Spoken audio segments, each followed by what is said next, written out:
Hello, Aunday Nation. Aunday here. Today we're going to be doing something a little bit different. Let's just get straight to the point. What happened to Little Aunday Nation? His last video was posted over a year ago, and it ended on a cliffhanger with clear intentions on continuing. Hopefully this video will give us some clarity down the road, but for now let's just take a step back and explain what Little Aunday Nation even is for those of you who don't know. Little Aunday Nation, despite the name, is not actually in universe with Aunday Nation as a channel.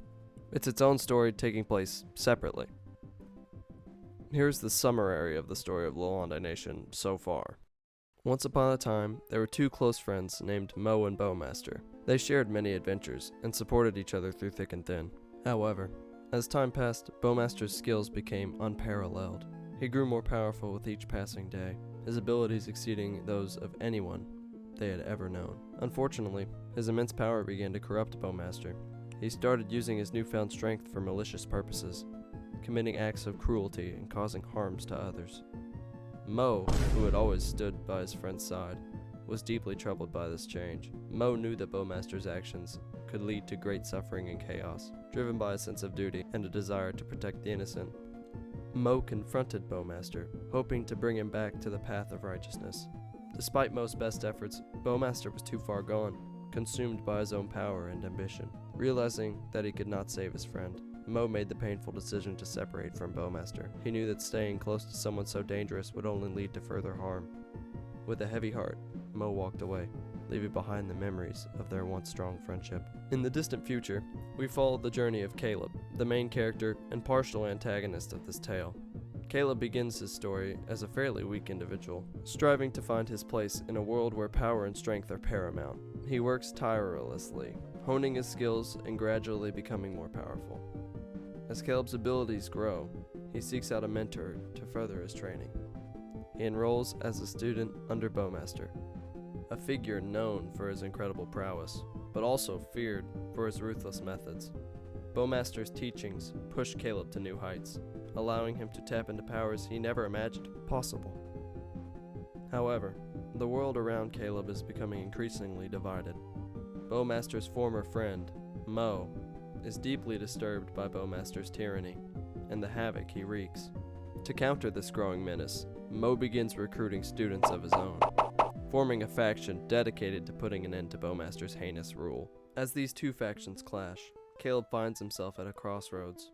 He is torn between the power and knowledge he gains from Bowmaster, and the moral imperative to oppose the darkness that Bowmaster represents. The conflict between these factions sets the stage for an epic struggle, known as the Little Aunday Nation Infinity War. This is all we know of the story so far. As far as what side I think has the best shot, it's a tough decision. Both sides have quite the powerhouses. The most decisive factor is honestly up to chance. One key detail I've left out so far is the in-universe fight sequences, usually in some sort of musically themed edit format. These scenes are all we really have to go off of as far as power scaling of these characters, and in some cases these can completely kill off a character. However, there are some instances where it isn't really clear cut. Sometimes the verb fainted is used to show that they didn't die, but in one case in particular, I think this is the most important. In the case of the Wall Wizard, Bowmaster's strongest ally, Mo and the Wall Wizard had a fight, and the sentence after the building had fallen on him read, "He was surely crushed to death." What I can glean from this is the Wall Wizard didn't actually die, and if that's the case, I believe Mo's army's finished. I still think it's possible we could see some Bowmaster versus Caleb turn good as a possibility, but that's just speculation. To recap the story of the war so far, and pretty much all we have, is Bowmaster wages a fierce war against his former friend Mo. During the conflict, Bowmaster's ally Parrot is killed. Mo's ally Cass faints from the intensity of the battle, as does Bowmaster's ally Levi. Amid the chaos, Ethan from Bowmaster's clan steps forward to challenge Smurf, a member of Mo's clan.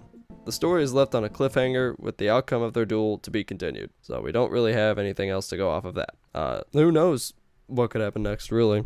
Anyway, that's it. Go watch Little Aunday Nation, so he might come back because of the views. Because he hasn't posted in a year. So, go to all his videos and like and subscribe, because like they're not actually that bad. They're pretty cool. I wouldn't have made this video if they weren't pretty cool. So